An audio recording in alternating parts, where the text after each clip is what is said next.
Hi, everyone. It is Oscar time. Woo! My wife, Eleanor. Yeah.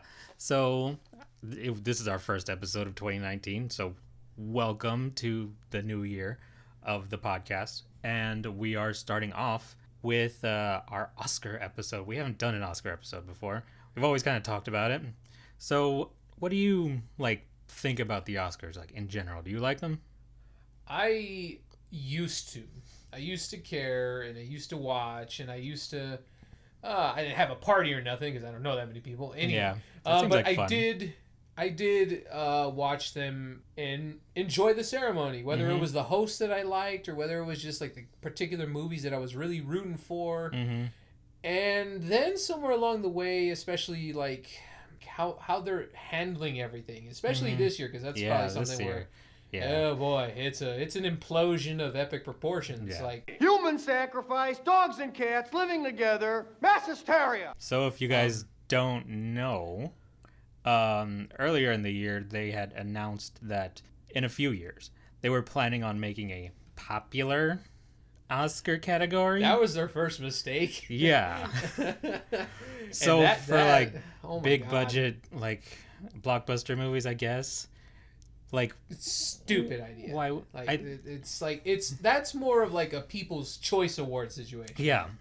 They're supposed to be prestige and just celebration of all filmmaking of all kinds in the craft. And then to top themselves off with that, we all know what happened with the or if you did not know, Kevin Hart, the comedian and actor, he was tapped to host the special event. He was an alright pick, I think. I thought he would have been good. Yeah, I mean, I like him okay. You know, he's been in one too many movies for my taste, but No sick burn, bro, sick burn. And I thought, you know what, him doing that would be kind of fun. I think he would really. He's definitely got that type of personality, a very very big personality, and he could have led the show pretty well. But then, by all means, if you do say terrible things in life, it happens. And you hope to grow from those situations, but he was not so much caught, but just more of things from his past caught up with him, and people basically kind of trashed him really bad. Yeah, because of some references to some gay slurs that he used to say in his act. Yeah, and in his act. So promptly he was fired or he quit. I can't remember what happened. I think he quit. He quit. Okay, so there was that situation. The Oscars just gave up. And they are just not gonna have a host. Which, I mean, what? Like. All right, fine. I guess I think there's a creative solution to not having a host, to where they can have some kind of clip thing in the beginning, but not necessarily have just a monologue. And besides, the host's job is to introduce people that are gonna introduce a movie. Why? But there's always that little bit of personality that you have with the person and their monologue and the way they end things, but then that was not all. Kicking out those categories from being televised, and then they realize the backlash, and they are going to put back the editing and the cinematography, the costume design. Those categories were this close. Those are the most visual categories. Exactly. Why would you take them out? That was the thing I forgot earlier, but now I'm just how could I forget that? Cinematography? Yes. Come on. They're we're just going to announce that on the commercial breaks. That's what their intentions were. Their flat out intentions. Everyone lost their shit. From actual directors, producers, writers, editors, costume designers, everybody. Somewhere along the line, the Academy keeps flubbing up. Whether it was the Kevin Hart situation, whether it was this situation, and so many other things like that Oscar So White thing that happened a couple years ago. Oh, yeah. They keep flubbing up that bad. It's just after a while, I'm just you know what? I'm kind of done. I'll just read the list tomorrow. Tomorrow, I love you tomorrow. Maybe I will actually just sit in just for the animated category, and then be I'm out. But I don't know. The Oscars are a very weird, fickle thing, and I think all award shows kind of are at this point. Yeah. So, yeah, the Oscars aren't necessarily what they used to be.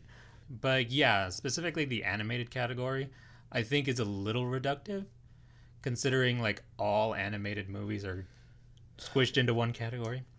So just because they're animated, they're all the same thing. I don't know. I feel that it's kind of even more awkward when movies like Beauty and the Beast, for example, get nominated for Best Picture. Yeah, so animated movies are kind of discounted for most other awards just because they're animated and like, oh, they have their own category, we'll put them in there. So it's like performance or It's even more best movie frustrating. kind of stuff. Yeah. Like that doesn't, or best director, none of that applies to animated movies basically. Like That's I'm not in just- control of these Yeah, things. yeah, that's just how it goes. Yeah, Yeah. So I guess we'll just get into it. The first nominee we'll talk about for this year is we'll talk about Isle of Dogs. Canine saturation has reached epidemic proportions. An outbreak of dog flu rips through the city of Megasaki. Mayor Kobayashi issues emergency orders, calling for a hasty quarantine. Trash Island becomes an exile colony. The Isle of Dogs. I don't think I can stomach any more of this garbage. Exactly. Same here. Words out of my mouth. Isle of Dogs, the Wes Anderson, the newest Wes Anderson movie, his second stop motion movie. First one being Fantastic Mr. Fox, which I very much liked. Fantastic Mr. Fox. It's about a group of dogs who try and help a kid find his dog on this like trash island in Japan. It's very weird to to describe the whole thing. That's what makes it interesting, though. 'cause yeah, it's it's- definitely probably the most. Probably the one of the more original ideas. Yeah, you it's could very have. unique. I don't think it was It's- based off of anything. I don't think so either. I didn't recall it saying any like in reference to anything. Mm-hmm. I'm sure there's definitely similar stories where a child is trying to look for their pet. You know, there's definitely a lot of movies with that idea. But for a pack of dogs to help a Japanese boy on a trash island where there's other dogs too that And robot dogs and- robot dogs and it's just other stuff and a dictator trying to stop him from finding the dog and a bunch of things happen. The movie gets weirdly political by the end of it. it's Like, okay. It's very strange, but I think that's part of its charm, and it's something that only Wes Anderson can really do. There's a few other directors. I mean, other people that could do it, but I think he like, does it. But in this He style, pulls it off and very well. it could easily fall apart and just be kind of like really awkward or just kind of dumb. But no, there's a lot of weight to it, especially for like just all the characters in general. Like, it's a group of talking dogs. Like, it's Yeah, there's all of the normal Wes Anderson players. I think Bill Murray, Edward Norton, Jeff Goldblum's in there Jeff too. Goldblum.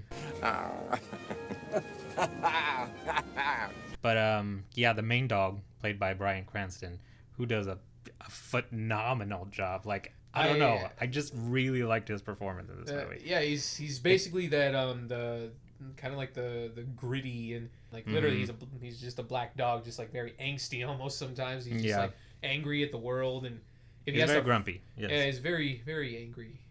But yeah, his character goes through. So I'm not gonna spoil it for you because I want you guys to watch it because it's good. His character goes through like a change, like I think midway through, when he finds another dog that happens to have a connection with him. It just really reinforces how good his performance is in that movie. But yeah, I enjoyed it. I very much enjoyed it. I think the realism of the dogs is also nuts. Like there's some moments where I'm like, these are little figures. These are I mean, like it's stop they're motion. so detailed. I think they're actual dogs at some point. It's like Stop motion at this point has become like has become so good that it doesn't really necessarily look like they're puppets anymore. yeah, But Wes Anderson still keeps that like rough kind of style to it, to where you can tell that these are still, you know, little miniature dogs. Like he even improved on his own style because he always has that nice setup of shots all the time, whether it's live action or in animation style. all the frames symmetrical. And Yeah, all he's that. just very precise, every camera movement, and he just improved. Like especially comparing to Fantastic Mr. Fox, I like the movie okay, and I don't have anything wrong. Like there's really nothing wrong with it, but I didn't find it as memorable as I thought when I was thinking about it the other day.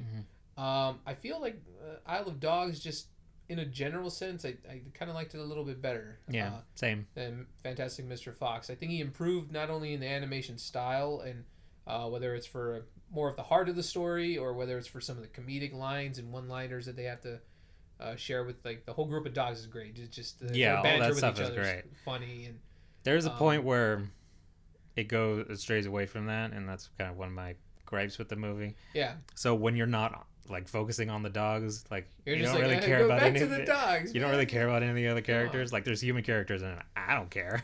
I just want to be with the dogs. I want to see the dogs. But yeah, other than that, that's a kind of a nitpick. So yeah, it deserves the nomination. Besides, it's a Wes Anderson movie, so whatever movie he makes is gonna be nominated. It's always going to be nominated. Yeah.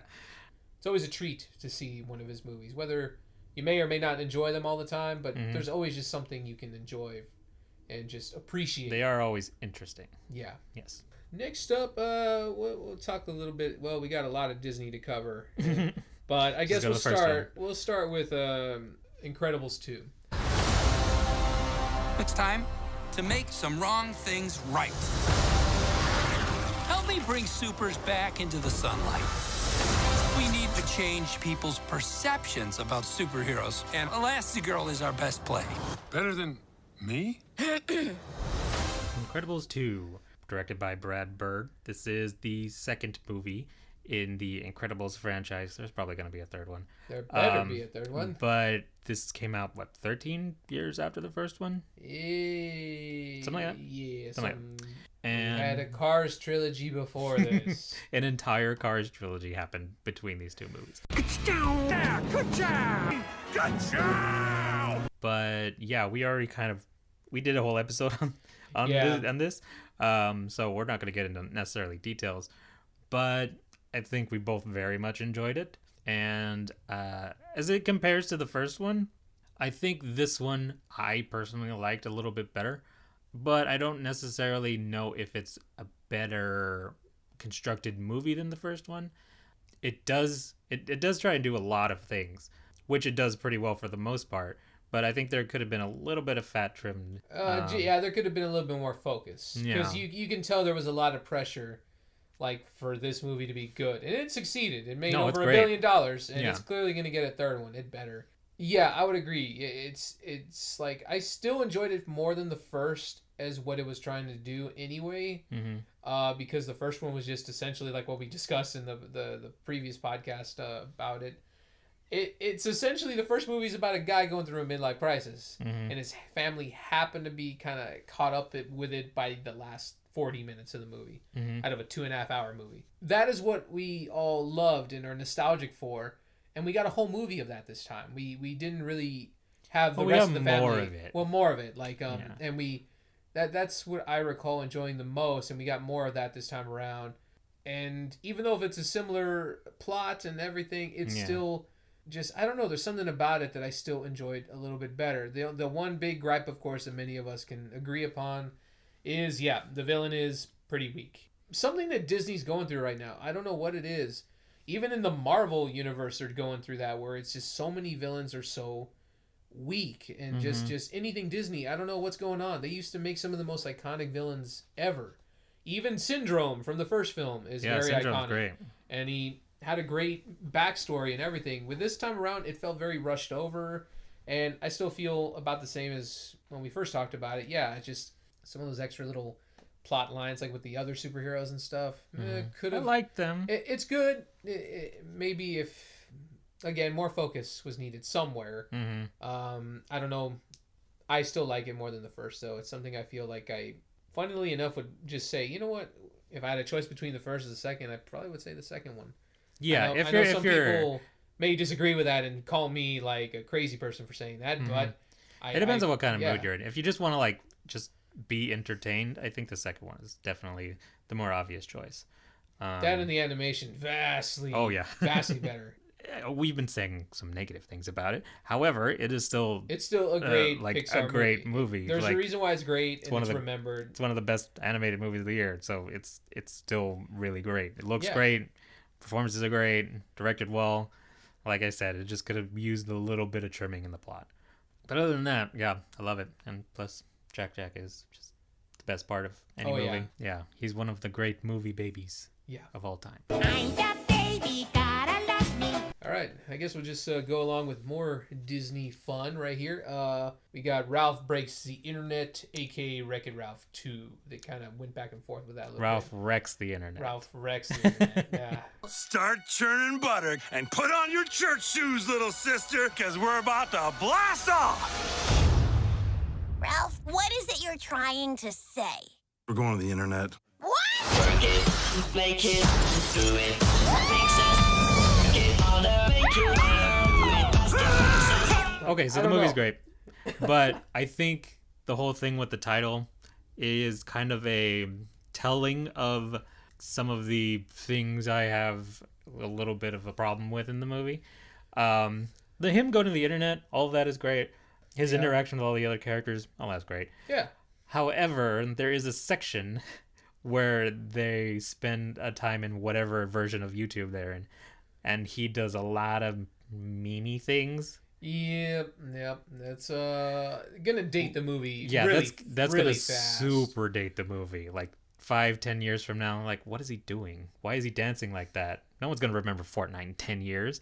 So that stuff was a little cringy for me, but when they kind of brushed over that. Yeah, putting that aside, everything else was actually fairly good. Like, no villain. At this time around, they just said, you know what, we're not doing great with villains, guys. Yeah, there's just omit a villain altogether. There's like, not a traditional villain. It's kind of like Moana, I guess. There wasn't really a villain. It was just more of an idea situation. Mm-hmm. In this case, where like at the end you just have to overcome something. But I think at its core, what I loved about it, which is something that really isn't the simple idea, which is really not so simple if you really think about it. The idea of friendship and how things happen, on how friendships develop and evolve, and how sometimes they can drift apart. And this movie is just like, holy crap, that's very relatable. I was not expecting it to go that route. Like, it's definitely more surprising compared to the first lesson they tried to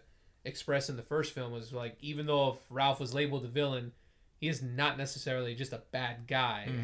And just labeling people a certain way. Like you choose your own destiny kind of thing. Like so. But to me, this one was a little bit more unique because I'm like, wow, that can actually be, I don't really see this could be applied better. Like, I think we both can probably relate. Like, we grow older, we kind of lose friends along the way because we just grow apart. It just happens. And in this case, Ralph and Vanellope's friendship is kind of put to the test with some things. She kind of wants different things in her life, and in kind of classic Disney princess fashion, she's just like, she wants more, and she wants to kind of experience life, and she wants more than this provincial life. Yeah, exactly. I want adventure in the great white somewhere. And Ralph sadly can't take it. And that's the whole conflict between them two throughout the film. Is he's trying to be supportive, but at the same time he's kind of being selfish, and there's a lot to it, and I don't want to spoil anything, but that is the basic core of the film, and yeah, it was definitely more complete in what it was trying to do, and I feel that I guess if we're kind of pushing the two Disney movies against each other, I think Incredibles 2 was definitely just fun. Yeah. But Ralph definitely was trying to say something. Life happens, and they want to, some friends could want to experience different stuff and move on, and some will want to stay in the same place, and you kind of just have to live with friends' decisions sometimes, and that's a very valid lesson. You just have to kind of be supportive, and that's an important thing to tell, especially kids. Yeah, exactly. Because adults never talk about that. No, I never got that lesson. That's just something you kind of have to figure out, and it takes years. It's not until you're an adult where you figure this shit out. Yeah, it's a very interesting lesson that I didn't expect to see out of a sequel to Wreck-It Ralph. Yeah. And it makes sense, though. It really does. And I was surprised when they went that direction. And regardless of the cringy stuff here or there, I think a lot of fun also, which I'm surprised they didn't overkill with and overuse, was their making fun of themselves with Disney culture and the princess stuff was a big highlight. They did not dwell on that as much as I expected. I am shocked they did not. I thought they were just going to give the princesses a whole movie to themselves or something at some point. I mean, they still might. I think they're talking about it. Yeah. But yeah, that sequence was even fairly well done, and it made sense. Like, it was integral to the story. They didn't just pop in and then have like a funny interaction. No, when she went in, she talked to the princesses, and then she realized something, and then in fact that affected her character later on. So even the meta humor was also done well. So that could have easily been just really overused and overdone. But no, they kept it at a limit. Yeah, Wreck-It Ralph 2 is a pretty solid sequel, and I was not expecting the twists and turns that it was going to have. I enjoyed it a lot. Yeah, I enjoyed it more than I thought it would. And it had Sonic in it, so, Yeah, it had Sonic, yeah. We didn't I get remember Mario. I know they wanted Mario so bad, but we got Sonic to be in there a little bit more this time, just a hint more. Yeah. So that was cool. He actually had a line. Okay, so next. Alrighty. This next movie is sweeping awards right now. This is the big one. This is the big one and the big contender, supposedly. We just don't know at this point, because this whole category this year is so stacked. And that is Spider-Man Into the Spiderverse. In your universe, there's only one Spider-Man. But there is another universe. It looks and sounds like yours, but it's not. My name's Miles Morales. Hey, kid. You're like me. How? I feel that this movie deserves the Oscar the most. Oh, yeah. I will say, like, when we saw it and we were in the IMAX theater. We saw it in IMAX. Is it 3D IMAX? Yes. Yeah, 3D IMAX, yeah. I will say I had an eye-gasm. I know that sounds stupid, but that's what my eyes... I don't know. It's almost like I couldn't process a lot of the visuals in this movie. Yeah, because in 3D a lot of stuff and is in going IMAX, and not one of those shitty IMAXs. This is the real deal. I rarely ever care for 3D, let alone IMAX. If you still have a chance to see it, I mean, do it. Like, yeah, I'm it's pretty still sure in it's still in theaters. Yeah, I it don't only know came out I don't like know about 3 IMAX. months ago. What? Almost. I don't know about IMAX still, but it's still in theaters. And if you can, oh my God, do yourself a favor and just treat yourself. Clothes. Treat yourself. Fragrances. Treat yourself. Massages. Treat yourself. Mimosas. Treat yourself. It's a Spider-Man movie I never knew I needed. I was blown away by how balanced this movie was in terms of, especially so much going on. There's so much character and just characters and just story and how it all mashed together so well. It's really promising and really smart for Sony to make an animated Spider-Man movie, but also make the main character not actually Spider-Man. Because this time it was Miles Morales, who's relatively still kind of new to the whole Marvel universe. But yeah, to focus on him and not necessarily have Peter Parker, because we all know Peter Parker. Like whatever. We've gotten 1,000,001 stories on him. Yeah. So this idea of somebody else being Spider-Man and bringing their own kind of like feel to it and an entirely different backstory and all of that is super interesting. So yeah, you get all of this new stuff, even though it feels slightly familiar. So yeah, it's really promising that they decided to take a chance and do a Spider-Man movie animated. I think this was going to be a make or break for Sony. People kept saying Venom, but this was the bigger risk. Venom we knew was going to make money, and I know that movie was like, it was fine. You know, I enjoyed it. You know, if they're going to make another, if Sony's still pushing the whole, their own Spider-Verse situation, fine, whatever, more power to them, I guess.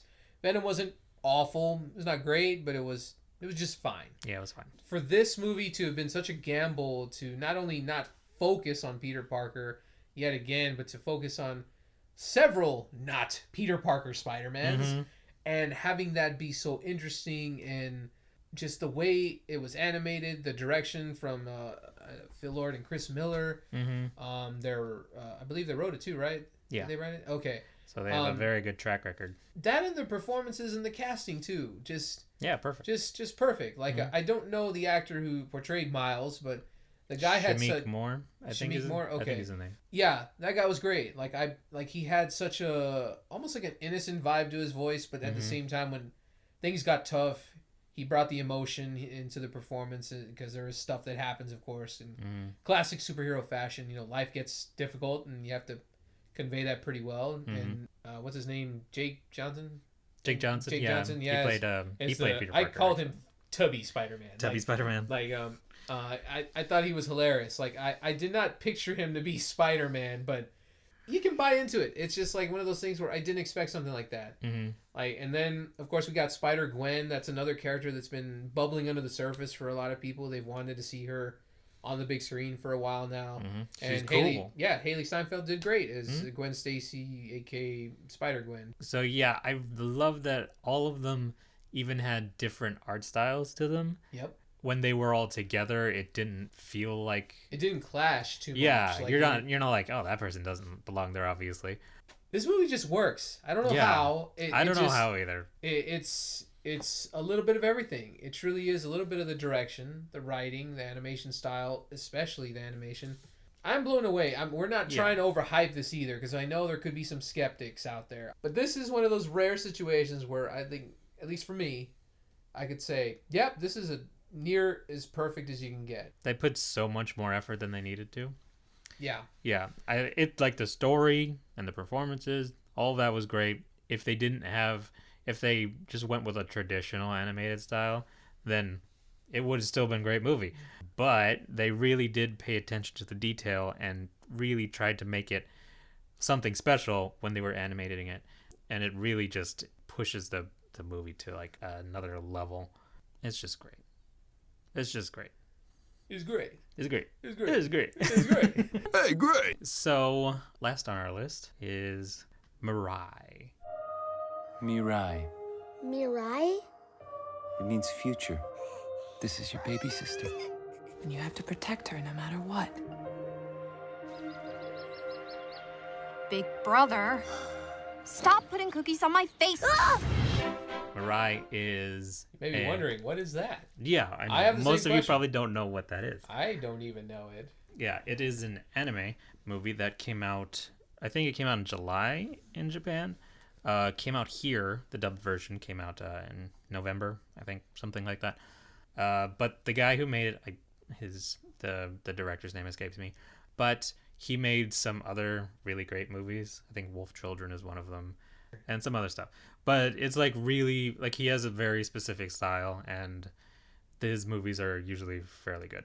So, you haven't seen it. I have not, so I'm just along for the ride on this. Yeah, one. it was not in theaters anymore. It was in theaters like when it first came out. Find it, by the way, because we couldn't find a DVD release on this shit. Yeah, it came out so recently that it's not on DVD yet. I was able to find a subtitled version because that version came out a while ago. But yeah, the dubbed version isn't anywhere yet. But yeah, it's the story of a little boy who gets a little sister. So he's like 6 or 7 or something like that. And then his parents come home and they have a new family member, and it's his new little sister. So he doesn't necessarily like that. So most of the movie is teaching him how to acclimate to actually becoming her brother and like admitting that, you know, this is a new person in my life and things like that. So it's a very grounded story. It's not anything super out there. However, it does use a lot of fantastical elements to go about that. And there's a time travel element in here. Yeah. So his sister from the future comes to visit him, and they do stuff. Yeah. So she's Mirai. That's the character. Her name is Mirai. And yeah, they're able to, or the little boy is able to time travel because there's a tree in the middle of their house. What? I tell you, it's out there. There's a tree. It's just it's like the yard, but it's inside the house. It's not like crazy or anything. It's just so for whatever reason, that tree is kind of like a time dimensional portal thing. So the little boy, he'll occasionally go to different times, but only to times connected with different members of his family. So he goes to see his mother when she's about his age, and then they have fun, they play and stuff. And then he goes to see his great-grandfather right before he goes off to war. And yeah, and then it goes into like a weird hell future thing. That's one of the problems I had with this movie. It's a little unclear as to what this whole time travel thing is trying to do. Doesn't sound like it's got a lot of focus there. Not necessarily. Like, I get the whole time travel thing. That didn't bother me. However, there's some stuff that happens that's not time travel. Like their dog. This is gonna be weird. Their dog for whatever reason, becomes a person. Oh dear God. And that's not like time travel or anything. I don't know why the dog is personified into this guy now. And yeah, and at the end, like, he goes to like the future, like, quote unquote the future. And then there's this like train that takes lost kids to hell or something like that. I was like, is this supposed to be real or not? Because I understand. In the kid's head? It's not. Nope. Okay. No, I would have enjoyed it if it was kind of like, oh, he's just kind of making this stuff up. But it's definitely like, it definitely says things that affect like the real world. So this is definitely happening. So it's a little confusing. What's the overall end game with that, though? That sounds like an interesting idea, but what's the overall end game that ended up? I know we can't really spoil a lot here, but I guess what was the movie shooting for? I guess overall, family, trying to embrace the idea of being a family, because he's a pretty whiny kid. So he gets in arguments with his mom and dad a lot. And so, yeah, by going through like the history and seeing his other family members, it teaches him to be more accepting and appreciate kind of what he has, even though he's like 7. So it's a... Jeez, he's not even at least 10. At least when you're like 10 and up, you can kind of get stuff. He's fairly young. Oh, man. No wonder he's whiny. Yeah. But it is a pretty accurate depiction of a kid. All right. So, yeah. And it looks great. Like, in comparison to his other movies, some of them are real out there. So it is very... It tells this very basic story in a very strange way. So the storytelling's a little... It's unique in that sense. I don't necessarily know if that does the movie any favors plot-wise. But I suppose, yeah, it's good. It's not great. At least I don't think. I'm sure other people disagree with me. They got in there somehow, and good for them. Like, everybody involved making that movie. People who made Mirai, good for you. You're up against 2 Disney movies, a crazy Spider-Man movie, and a stop-motion movie. Yeah. Best of luck to you. It's going to hurt. And let's get to our picks. What do you think will win the Oscar this year? What do you think will win, and what do you want to win? I wrote this down earlier, too, and I'm just like, you know what? Odds are probably Incredibles 2 will win because of the wait and the anticipation. It was a big moneymaker, one of the biggest moneymakers of last year, period. It's Pixar. Yeah, it's Pixar, and they win practically every time they're nominated, so would not surprise me if they are, and good for them, too. I mean, it's a good movie. I can't... this is such a tough category this year. It's their best movie to come out this year. Yeah, like... compared to last year, last year's nominations were just unheard of. It was just kind of like... I don't remember who was nominated last year. And nobody does. Boss Baby. Oh, yeah, I Boss remember, Baby. I remember Boss Baby. That Ferdinand movie got nominated, too. Oh, yeah. I forgot about that movie. Yeah, nobody wants to remember that, but I did. But for this year, my God, it's such a step up from last year. And who even won last year? Wasn't it Coco? Coco was... yeah. Coco came out last year. Yeah, there we go. That's what it... Duh. Well, 2017 going into 2018. Yeah, it was Coco. Yeah, it was Coco. So there we go. That's another... Yeah, it was Pixar. It's Pixar. But I believe Spider-Man should win. I would love to see an upset with that, bashing out the Disney movies. Not that they're bad movies, but it's just truly... Honestly, and I really thought about this too. Into the Spider-Verse was my favorite movie, period, last year. Ooh, like, if I had to make a top 10, like, which I've been neglecting to do for a very long time, but yeah, that would be my number 1. It was a truly an experience that I didn't think I would have. It just blew my expectations out of the water in every sense. It just did everything. It hit everything, for me. And yeah, I really do hope it would win, but we'll find out. We'll find out, yeah. Yeah, I'm same. Yeah, I hope it does win, because it's made a lot of money already, and it's everybody is talking about it. But if it won if it won an Oscar for the best animated film of that year against 2 big Disney movies, it'll like make ripples. Yeah. And it'll prove to the studios that you can make like animated movies that aren't just for kids, even though it's Spider-Man, whatever. But like, you can make more animated movies, and people will go and the fact that you them. could take a chance on focusing on not as popular characters. Yeah.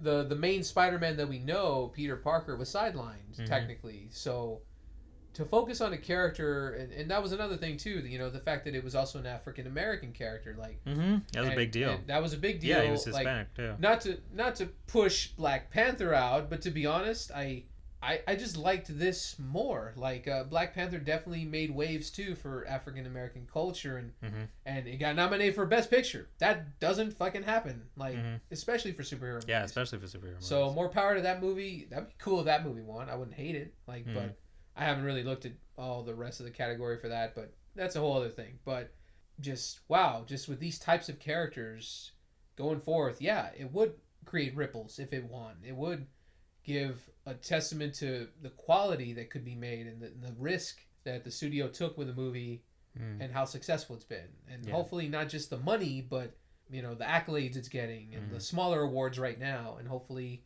You know what it reminded me of? It reminds me of an anime. Yeah, I agree with that. Yeah, it's got so much crazy style to it. Because a lot of American-made animated movies and TV gets a little samey. It doesn't take nearly it doesn't take nearly as much risks as they probably want to because they're trying to keep it safe. And they have their own cemented style that they've had for decades, so they can't. So they're not trying to go crazy or anything. But this one proves like just go crazy, like go for it, like just go nuts. Just do whatever you want. You can make a completely unique story, and as long as it's good, people will go watch it. That's all you need, but sadly Hollywood just never seems to learn that lesson. Yeah. But the very few times we do get unique movies that are just balls to the wall nuts or just different or something, sadly it does happen where people don't show up. But people did for this movie, and I think it's starting to trend a little bit more towards unique stories. I mean, Shape of Water won last year. Yeah, and that was definitely nuts. And Get Out was nominated last year. That was a horror movie, and it won for best writing. Yeah. So I mean, it's getting there. And even though the Academy clearly has had a lot of flubbed situations so far with this year's Oscars, hopefully they did the right thing in terms of when it counted, the voting.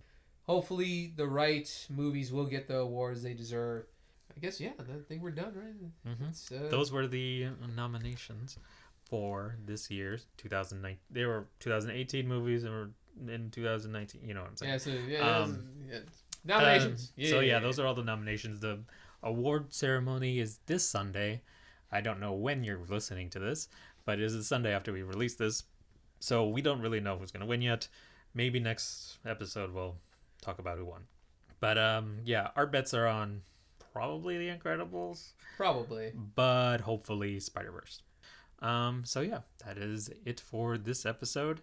You can find us at fgapodcast.com.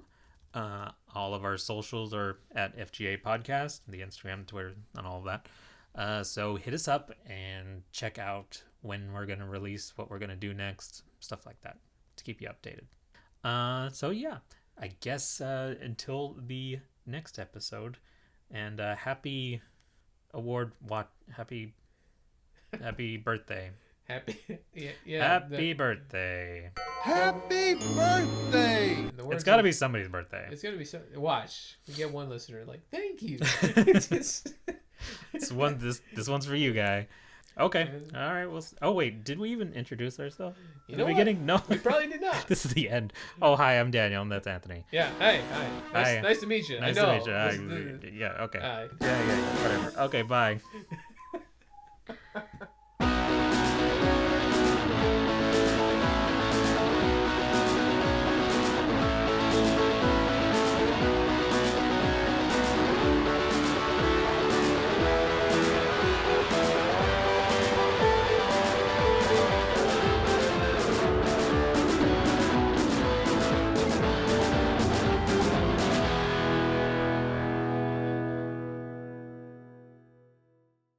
Hey, great.